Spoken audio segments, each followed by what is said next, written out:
السلام علیکم، ہم سب نیوز کے ساتھ میں ہوں محمد حارث۔ نظر ڈالتے ہیں اب تک کی ہیڈ لائنز پر۔ وزیر اعظم کی سعودی فرما روا کو خطے میں امن کے لیے مکمل تعاون کی یقین دہانی۔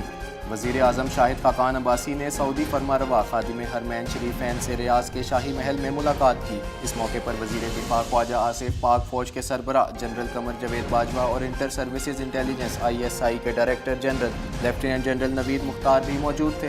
ملاقات کے دوران دونوں برادر ملکوں کے درمیان باہمی دلچسپی کے امور اور علاقائی صورتحال پر تبادلہ خیال کیا گیا۔ اس موقع پر سعودی شاہ نے ملک سے دہشت گردی اور انتہا پسندی کے خاتمے کے لیے پاکستان کی کوششوں کا خیر مقدم کیا، جبکہ ولی عہد شہزادہ محمد بن سلمان نے کہا کہ سعودی عرب اور اتحاد میں شامل دیگر ممالک پاکستان کے تجربات سے فائدہ اٹھانا چاہتے ہیں۔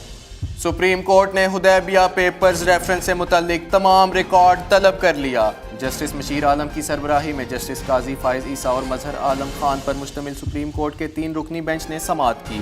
سماعت کے آغاز پر جسٹس قاضی فائز عیسیٰ نے استفسار کیا کہ اصل ریفرنس کہاں ہے، جس پر نیب پروسیکیوٹر نے عدالت عظمیٰ کو بتایا کہ اصل ریفرنس انہیں نہیں مل سکا، جس پر جسٹس مشیر عالم نے ریمارکس دیے کہ جب ریفرنس ہی سامنے نہیں تو کیا سنیں۔ سپریم کورٹ نے پاناما کیس کی تحقیقات کرنے والی JIT رپورٹ کے والیوم 8 کی کاپی بھی منگوا لی۔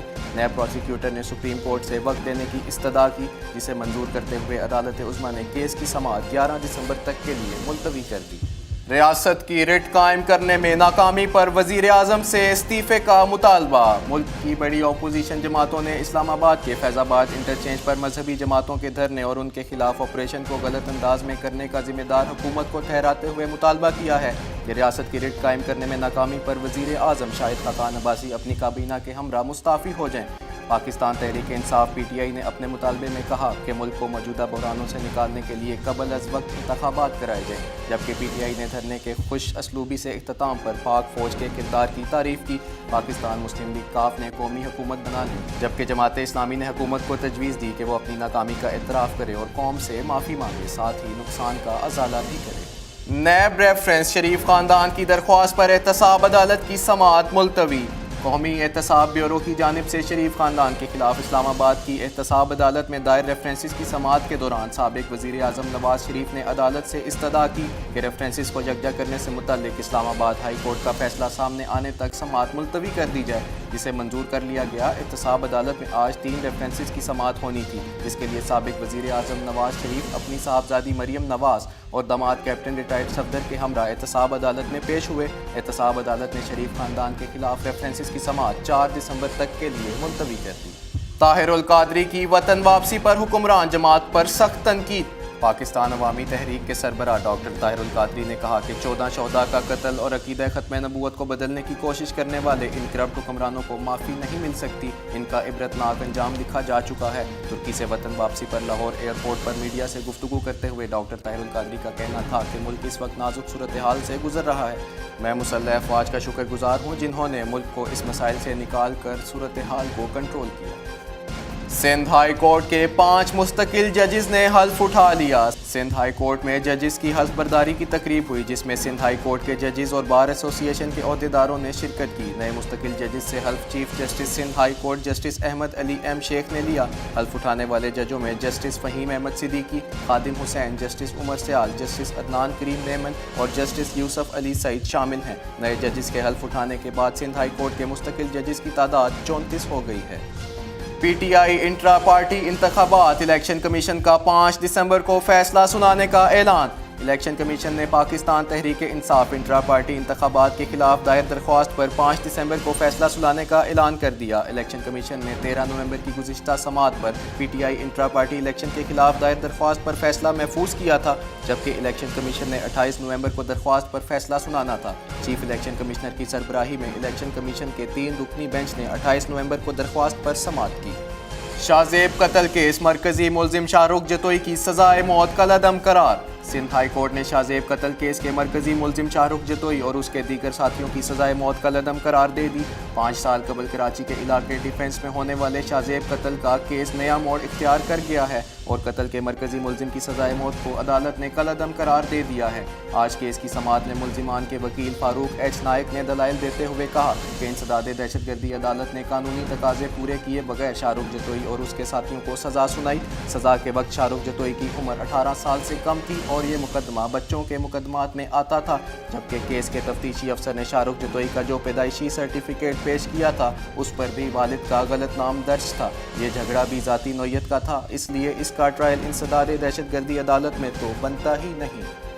ڈاکٹر عاصم کا نام ECL سے نکال دیا ڈپٹی اٹارنی جنرل۔ رواں ماہ 16 نومبر کو جسٹس مشیر عالم اور جسٹس قاضی فائز عیسیٰ پر مشتمل سپریم کورٹ کے 2 رکنی بینچ نے ڈاکٹر عاصم کا نام ECL سے نکالنے کی درخواست منظور کرتے ہوئے انہیں علاج کے لیے بیرون ملک جانے کی اجازت دے دی تھی، لیکن پھر بھی نام نہ نکالے جانے پر ڈاکٹر عاصم نے سیکرٹری داخلہ کے خلاف توہین عدالت کی درخواست دائر کی تھی۔ پاکستان، بھارت اور افغانستان کے حوالے سے امریکہ کی نئی حکمت عملی۔ امریکہ کے اسٹیٹ ڈپارٹمنٹ کا کہنا ہے کہ امریکہ افغانستان میں استحکام اور مصالحت کو فروغ دینے کے لیے پاکستان اور بھارت کے حوالے سے نئے نقطہ نظر کو اپنانے کے لیے غور کر رہا ہے۔ اسٹیٹ ڈپارٹمنٹ کی مالیاتی ترجیحات پر جاری کردہ سالانہ رپورٹ میں نشاندہی کی گئی ہے کہ پاکستان اور بھارت کے حوالے سے نیا نقطہ نظر 31 اگست کو ڈونلڈ ٹرمپ کی جانب سے پیش کی جانے والی جنوبی ایشیا کے لیے پالیسی کا یہ اہم عنصر ہے۔ اسٹیٹ ڈپارٹمنٹ کے انسپیکٹر جنرل اسٹیو اے لینک کا کہنا تھا کہ جنوبی ایشیا اور خصوصی طور پر افغانستان کے حوالے سے پیش رفت کرنے کے لیے ہمیں بھارت اور پاکستان کے لیے نئے نقطہ نظر پر عمل کرنا ہوگا تاکہ دہشت گرد تنظیموں کو پناہ گاہیں نہ مل سکیں۔ ملک میں کوئی مذہبی تفریق نہیں، Myanmar army chief. Pope Francis Myanmar کے حساس ترین 4 روزہ دورے پر ینگون پہنچ گئے، جہاں پوپ کا استقبال سینئر جنرل مون اینگ ہیلنگ نے کیا۔ اس موقع پر آرچ بشپ کی رہائش گاہ پر انہوں نے آرمی چیف سے ملاقات بھی کی۔ خبر رساں ادارے کے مطابق ملاقات کے دوران آرمی چیف نے پوپ فرانسس کو بتایا کہ ان کے ملک پر نسل کشی کے الزامات لگائے جاتے ہیں، تاہم ان کے ملک میں کوئی مذہبی امتیاز نہیں ہے۔ واضح رہے کہ 80 سالہ پوپ فرانسس کا میانمار کا یہ پہلا دورہ ہے۔ دورے کے دوران وہ نوبل انعام یافتہ آنگ سان سو چی سے بھی ملاقات کریں گے۔ عراق بغداد میں 2 خودکش حملوں میں 11 افراد جاں بحق ہو گئے۔ عراق کی دارالحکومت بغداد میں 2 خودکش بمباروں نے مارکیٹ میں خود کو دھماکے سے اڑا دیا، جس میں کم از کم 11 افراد جاں بحق اور 31 زخمی ہو گئے۔ بغداد میں ایک پولیس افسر نے بتایا کہ 5 خودکش بمباروں نے نہروان کے علاقے میں ایک مارکیٹ اور دیگر دکانوں کو نشانہ بنایا۔ پولیس نے 5 میں سے 3 خودکش بمباروں کو فائرنگ کر کے ہلاک کر دیا تھا، تاہم 2 خود کو دھماکے سے اڑانے میں کامیاب ہوئے۔ بغداد میں خودکش حملوں کی ذمہ داری داعش نے قبول کر لی ہے۔ شمالی کوریا ایک اور میزائل تجربے کی تیاری کر رہا ہے۔ جاپان حکام کا کہنا ہے کہ ان کے اداروں نے شمالی کوریا کے خفیہ ریڈیو سگنلوں کا سراغ لگا لیا ہے، جن سے ظاہر ہوتا ہے کہ شمالی کوریا آئندہ چند روز میں ایک اور میزائل تجربہ کرنے کی تیاریوں میں مصروف ہے۔ البتہ جاپانی دعوے کی تصدیق امریکی جاسوس سیارچوں سے نہیں ہوتی، جو شمالی کوریا کی ایک ایک حرکت پر مسلسل نظر رکھے ہوئے ہیں۔ برطانوی شہزادے نے امریکی اداکارہ سے منگنی کر لی۔ برطانوی شہزادے ہیری نے امریکی اداکارہ میگن سے منگنی کر لی اور اگلے سال یہ جوڑا شادی کے بندھن میں بن جائے گا۔ شاہی خاندان کے کلیئرنس ہاؤس نے پرنس ہیری اور ہالی ووڈ اداکارہ میگن کی منگنی کی تصدیق کرتے ہوئے اپنے آفیشیل ٹویٹر اکاؤنٹ پر اعلان کیا ہے کہ یہ منگنی رواں ماہ کے پہلے ہفتے میں ہوئی، جبکہ شادی آئندہ سال 2018 میں موسم بہار میں ہوگی۔ بریڈ پٹ نے اینجلینا جولی سے شادی کو زندگی کی سب سے بڑی غلطی قرار دے دیا۔ نامور ہالی ووڈ اداکار بریڈ پٹ کا کہنا ہے کہ اینجلینا جولی کے لیے سابقہ اہلیہ جینیفر آنسٹن کو چھوڑنا ان کی زندگی کی سب سے بڑی غلطی تھی۔ ایک وقت تھا جب اداکار بریڈ پٹ اور اینجلینا جولی کا شمار ہالی ووڈ کی مشہور جوڑیوں میں ہوتا تھا۔ دھونی کی کشمیر آمد پر بوم بوم افریدی کے نعرے لگ گئے۔ بھارت کے زیر انتظام کشمیر میں بھارتی فوج کو اس وقت سختی کا سامنا کرنا پڑ گیا جب مہندرا سنگھ دھونی کی بحیثیت مہمان خصوصی کشمیر آمد کے موقع پر بوم بوم افریدی کے نعرے لگ گئے۔ ضلع باڑہ مولا کے علاقے کنزر میں بھارتی فوج نے چنار کرکٹ پریمیئر لیگ میں سابق کپتان مہندرا سنگھ دھونی کو بطور مہمان خصوصی بلایا تھا۔ اور اب بات کرتے ہیں موسم کی۔ ملک کے بیشتر حصوں میں سرد اور خشک موسم کا امکان ہے، تاہم مالاکنڈ ڈویژن اور گلگت بلتستان میں چند مقامات پر پہاڑیوں پر برف باری اور بارش کا امکان ہے۔ ہیڈ لائنز آپ نے جان لی، اس حوالے سے آپ کو آگاہ کرتے رہیں گے۔ دیکھتے رہیے ہم سب news.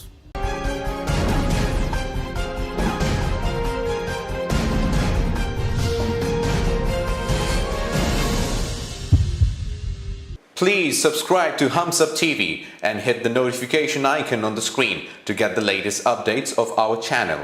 Thank you for watching Humsab TV.